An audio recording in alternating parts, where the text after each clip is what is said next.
Welcome to Orlando with local time at 8:44 a.m. Please remain in your seat with your seatbelt securely fastened, all your carry-on items stowed till the aircraft reaches the gate and the captain turns off that fasten seatbelt sign. Please use caution when opening overhead bins as items tend to shift during flights.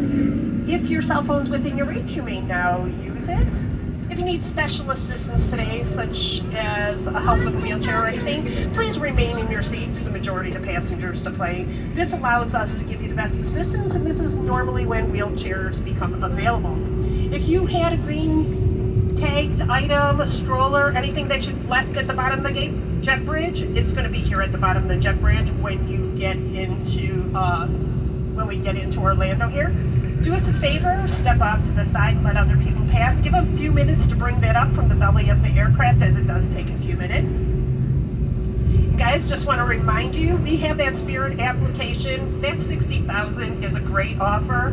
I know I only got 35 when I did mine, and that with redemption starting at 2,500 points for one ways, and I've gone Detroit to Orlando many a times on 2,500 points and $5.60 in taxes. You can do the math with 60,000 points. That's a lot of one-way flights you could potentially get. We're going to have the applications available. The best point offer is with the paper application. You can fill it out, send it in, or do it with the QR code. Just make sure you put the validation voucher code written on the front into the app when you do it. Again, we appreciate your business today. We hope to see you back soon. If you have a connecting flight, you can check the monitors for your gate information.